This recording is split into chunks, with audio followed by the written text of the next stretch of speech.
pandémie Covid a créé des gagnants et des perdants. Et dans un article publié en octobre 2022 sur le Journal of Public Economic Theory, coécrit avec trois co-auteurs, Céline Azemar de la Rennes Business School, Rodolphe Debord de la Schema Business School et Jean-Philippe Nicolai de l'IMP Grenoble, nous nous intéressons aux conséquences de l'épidémie Covid-19 et du confinement sur la santé des entreprises. En particulier, dans cet article, on veut explorer de manière profonde l'impact de la pandémie et comprendre quelles entreprises sont sorties gagnantes ou perdants de cette période très particulière.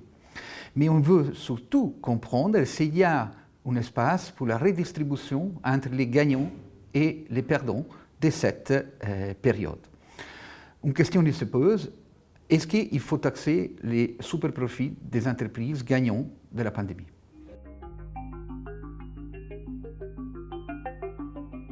En premier lieu, on a analysé des faits stylisés selon les secteurs d'activité et la taille des entreprises. Nous avons observé 11 000 entreprises aux États-Unis et au Canada sur la période 2017 et 2020, en regardant les changements des revenus et des profits avant et pendant l'épidémie, soit avant 2020 et pendant l'année 2020. Comme nous montre la figure, on peut observer que dans certains secteurs, comme par exemple les transports aériens, on n'a que des perdants. Dans d'autres secteurs, on peut observer qu'il n'y a que des gagnants, comme par exemple la communication en ligne ou les food stores. Mais dans d'autres secteurs, on peut clairement observer qu'il y a des gagnants et des perdants.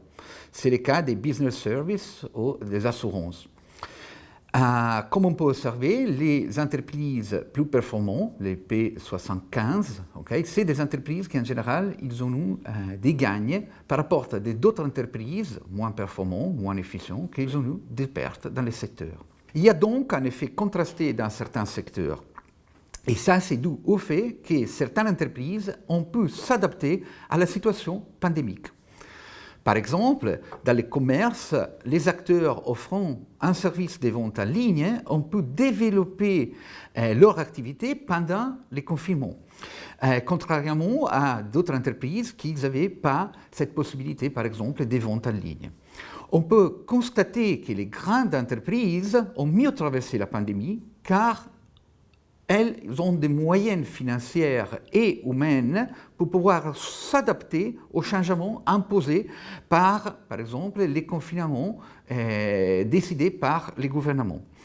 On parle donc des géants de l'e-commerce qui ont clairement eu des profits excédentaires pendant cette période très particulière.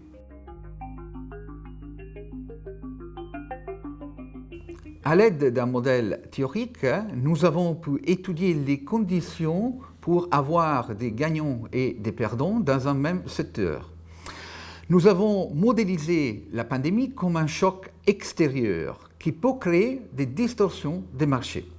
Nous avons distingué entre les chocs d'offres et les chocs de demande. Les chocs d'offres, c'est des chocs négatifs, par exemple la réduction et l'impossibilité de vendre un certain produit. Et les chocs de demande, c'est des chocs qui peuvent être positifs ou négatifs selon le secteur, comme on a vu quand j'ai montré les données.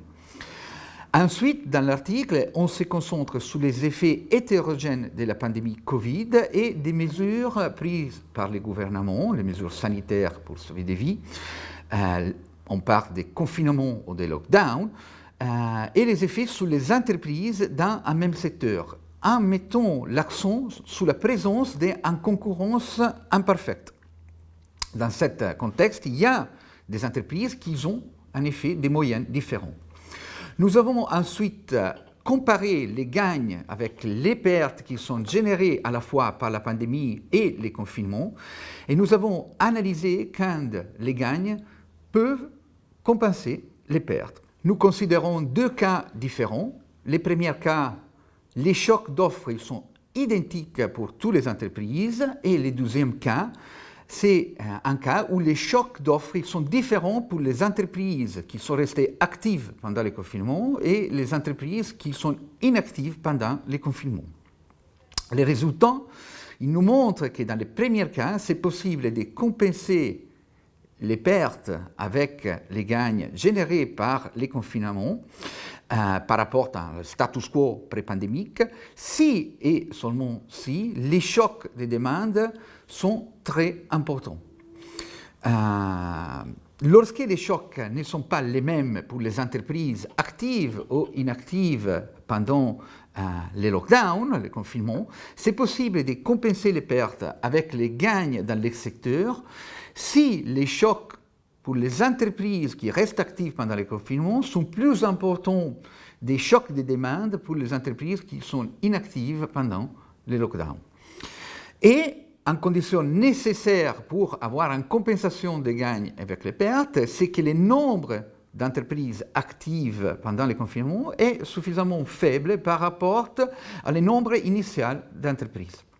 Alors, c'est clair que ces résultats nous montrent qu'un aspect important pour pouvoir compenser les pertes avec les gains générés par les lockdowns et les confinements est que des entreprises avec un pouvoir des marchés ont augmenté de manière très importante leurs profits pendant la pandémie. Et encore, c'est le cas des géants de l'e-commerce. Les conclusions de cette recherche, ils nous montrent la possibilité de la mise en place d'une taxe sur les extra-profits, une proposition en ligne avec des taxes qui ont déjà été utilisées pendant les guerres mondiales par beaucoup de pays, par exemple les États-Unis, le Canada, le Royaume-Uni, même la France. Donc, une taxation pas inédite. La mesure proposée, c'est une taxation des profits excédentaires en imposant un bénéfice maximal à certaines entreprises pendant cette période particulière, égal au profit pré-pandémique, ou en moyenne sur les 3-5 ans précédents à la pandémie. Les bénéfices de la taxation, que c'est une taxation qui peut aller jusqu'à les 100% des profits, serviront pour venir en aide aux entreprises qui ont subi des pertes ou pour repayer la dette créée par les gouvernements pour faire face à les risques de faillite de certaines entreprises. Il faut aussi dire que notre recherche ne montre pas de déterminer les politiques fiscales plus efficientes ou plus équitables. On ne cherche pas la politique optimale. Notre recherche veut démontrer que dans un contexte de concurrence imparfaite, c'est tout à fait possible et raisonnable de compenser les pertes avec les gains. C'est une sorte de feu vert qu'on donne aux autorités publiques pour répondre et résoudre la question des profits excessifs. Notre question de comment taxer les super-profits est une question très actuelle. On discute aujourd'hui de taxer les super-profits des entreprises énergétiques suite à l'augmentation des prix due à la guerre en Ukraine. Mais c'est une question très importante aussi dans un contexte de changement climatique où des gagnants et des perdants émergeront dans les années à venir.